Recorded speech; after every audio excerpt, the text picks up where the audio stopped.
জয় গুরু জয় মা শ্রী শ্রী ঠাকুর গুরু মহারাজের আতুল চরণে প্রণাম জানিয়ে আজকের এই ভিডিওটি যেটি হচ্ছে সেটি এবছর যে মাঘী পূর্ণিমা কবে পড়েছে 2024 এবং পূর্ণিমা তিথি কবে শুরু হচ্ছে এবং এই পূর্ণিমার দিন কি কি কার্য করলে আমাদের জীবন থেকে সকল বাধা বিঘ্ন দূরীভূত হয় এবং সেই সঙ্গে সঙ্গে আমাদের জীবন থেকে সমস্ত দুঃখ দুর্দশাও মুছে যায়।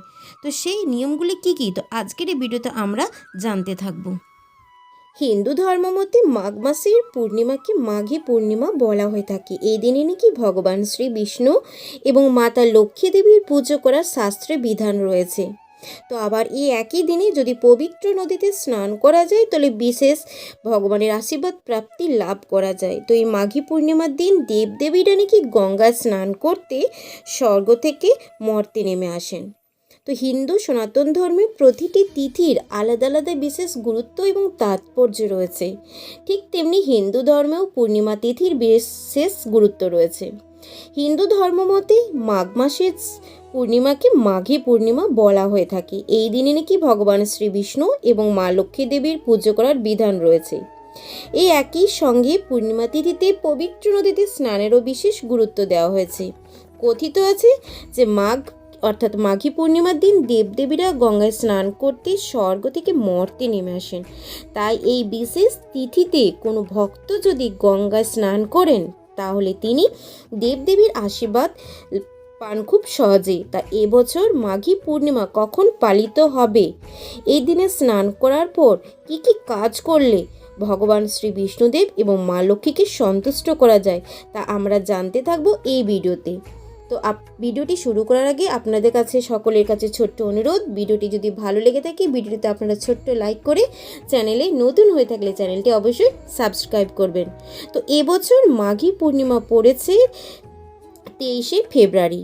আগামী 23শে ফেব্রুয়ারি বিকেল 3:30 থেকে শুরু হবে আর 14ই ফেব্রুয়ারি বিকেল 5:52 পূর্ণিমা তিথিতে সমাপ্ত হবে।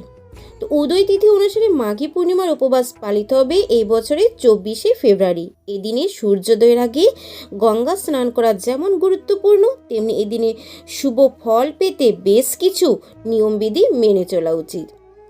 জ্যোতিষশাস্ত্র অনুসারে পবিত্র গঙ্গা নদীতে স্নান করার পরে সূর্যদেবকে জল অর্পণ করুন। শুধু তাই নয়, এই দিনে স্নানের পর কোনো গরিব দুঃখীকে দান করুন, এতে পুণ্যফল পাওয়া যায় বলে মনে করা হয়। শুধু তাই নয়, সমস্ত দেবদেবীরা খুশি হয়ে ভক্তদের আশীর্বাদ করেন। এছাড়া এই দিনে শস্য ফলদান করলে সমস্ত ঝামেলা থেকে মুক্তি পাওয়া যায়।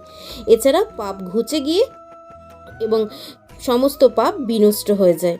এছাড়া মাঘী পূর্ণিমার দিন গঙ্গা স্নানের পর জলে কিছু কালো তিল এবং কুশ মিষ্টি নিবেদন করুন। এই উপাদান পিতৃপুরুষদের নিবেদন করা হয়, তাহলে সেই পূর্বপুরুষরা আত্মার শান্তি পায়।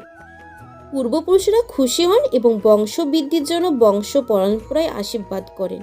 পূর্বপুরুষদের আশীর্বাদে ঘরে সুখ সমৃদ্ধি বয়ে আসে।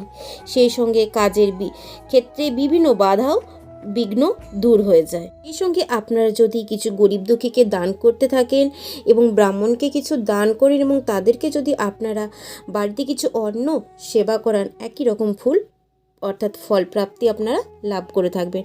আর অবশ্যই আপনারা সেদিন শ্রী বিষ্ণুর চরণে মাতা লক্ষ্মীর চরণে অবশ্যই ফুল নিবেদন করুন এবং আপনারা বাড়িতে সত্যনারায়ণের পুজো দিন এবং সেখানে আপনারা সত্যনারায়ণ যে সিন্নি প্রসাদ রয়েছে সেটি সকলকে আপনারা প্রসাদ নিবেদন করুন।